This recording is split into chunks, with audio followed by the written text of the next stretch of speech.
மிக நுண்ணிய துகள்கள் மற்றொரு பொருளில் சம அளவில் விரவி இருப்பதை கூழ்மம் என்கின்றோம். ஆக்சுவலாக இங்கே விரவி இருப்பது அப்படின்னா கலந்துருக்கிறது. என்னன்னா சின்ன சின்ன துகள்கள் வேற ஒரு பொருளில் சம அளவுக்கு கலந்து இருக்கிறத தான் கூழ்மம் அப்படின்னு சொல்லுவோம். இதுக்கு எடுத்துக்காட்டு பால், புகை, ஐஸ்கிரீம் மற்றும் கலங்கலான நீர். இப்போது பால் அப்படின்னா நம்ம பாலை காமனாக ஒயிட் கலரில் ஒரு லிக்விடாக பார்க்குறோம். ஆனால் அந்த பாலில் கொழுப்பு துகள்கள், பாலில் கொழுப்பு இருக்குது தெரியும் இல்லையா, அந்த பாலோட குவான்டிட்டிக்கு ஈக்குவலாக உள்ள கொழுப்பு துகள்கள் அதில் கலந்து தான் இருக்குது.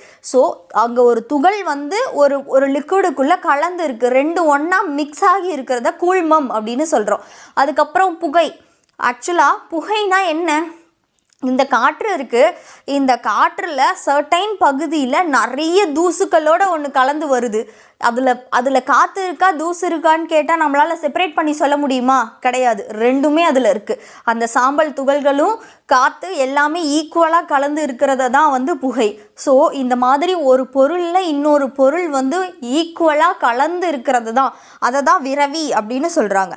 அதை தான் கூழ்மம் அப்படின்னு நாம் சொல்கிறோம். இது கூழ்மத்துக்கான டெஃபினிஷன். அப்புறம் எடுத்துக்காட்டு டிண்டால் ஒளிச்சிதறல். இப்போது இந்த ஒளிச்சிதறலை பற்றி டிண்டால் அவர் என்ன கருத்துக்கள் சொல்கிறாரு, அவர் என்ன எக்ஸ்பிளனேஷன் கொடுக்குறாருன்னு சொல்லிட்டு நாம் இப்போ பார்க்கலாம். சூரிய ஒளிக்கற்றையானது தூசுகள் நிறைந்த ஓர் அறையின் சாளரத்தின் வழியே நுழையும் போது ஒளிக்கற்றையின் பாதை நமக்கு தெளிவாக புலனாகிறது. இப்போது நம்ம ரூம் இருக்குது, நம்ம ரூமை ஃபுல்லாக க்ளோஸ் பண்ணி வச்சுருக்கோம். விண்டோவில் ஒரு சின்ன ஹோல் மட்டும் இருக்குது அப்படின்னா அந்த ஹோல் வழியாக சன்லைட்டு டைரெக்டாக வெளியே வரும்போது நம்ம கவனிச்சிருக்கோமா, அந்த சன்லைட்டு வர்ற அந்த பாதை மட்டும் நமக்கு கிளியராக தெரியும்.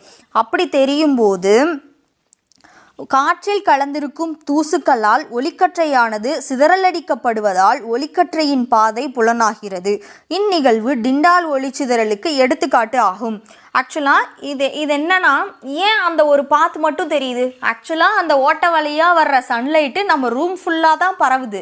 ஆனால் அந்த ஒரு பாதை மட்டும் ஏன் கரெக்டாக தெரியுது அப்படின்னா, அந்த நாம் நார்மலாகவே நம்ம இருக்கிற அந்த ரூமில் ஏர் சரௌண்டிங் ஃபுல்லாக சின்ன சின்ன தூசுக்கள் நிறைஞ்சது தான், சின்ன சின்ன துகள்கள் நிறைஞ்சது தான். ஆனால் சன்லைட்டு டைரெக்டாக அந்த இடத்துல விழும்போது அந்த துகள்கள் மேலே பட்டு சிதறடிக்கப்படுறதுனால தான் அந்த லைன் மட்டும் நமக்கு கிளியராக தெரியுது. இது டிண்டால் ஒளிச்சிதறலுக்கான ஒரு எடுத்துக்காட்டு. இப்போது டிண்டால் ஒளிச்சிதறல், டிண்டால் விளைவு அப்படின்றதுக்கோட டெஃபினிஷன் என்னன்னு பார்க்கலாம்.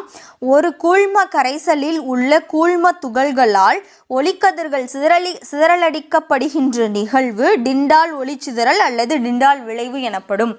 இப்போது இதுக்கு முன்னாடி நம்ம உங்களுக்கு தெரியுமான்னு ஒரு பாக்ஸில் கூழ்மம்னா என்ன அப்படின்னு சொல்லிட்டு பார்த்தோம் இல்லைங்களா, அதுதான் ஆக்சுவலாக ஒரு கூழ்ம துகள் அதாவது ஒரு கூழ்ம கரைசல் இருக்குன்னா அந்த கூழ்மத்துக்குள்ளே போகிற வெளிச்சத்து மூலமாக, ஒளிக்கற்றைகள் மூலமாக நிகழ்கிற ஒளிச்சிதறல், அங்கே அந்த கூழ்ம துகள்கள் மேலே பட்டு ஒரு ஒளிச்சிதறல் நிகழ்ந்து அந்த பார்த்து தெளிவாக தெரியும் இல்லையா, அதுதான் டிண்டால் ஒளிச்சிதறல் இல்லைனா டிண்டால் விளைவு அப்படின்னு நாம் சொல்கிறோம். இதுக்கு எக்ஸாம்பிள் தான் நாம் நிறைய பார்ப்போம். இந்த மரத்துக்கு அடியிலலாம் பார்த்திங்கன்னா மரம் ஃபுல்லாக மூடி இருக்கும்போது அங்கங்கே ஓட்டையாக சன்லைட்டு விழுற இடம் மட்டும் பாதை தனியாக தெரியும். ரூம்குள்ளே சின்னதாக ஹோல் இருந்து ஹோல் வழியாக சன்லைட்டு வரும்போது ஒரு பாத்து தெரியும் இல்லையா, அதெல்லாமே டிண்டால் விளைவுக்கான ஒரு எடுத்துக்காட்டு அப்படின்னு சொல்கிறாங்க.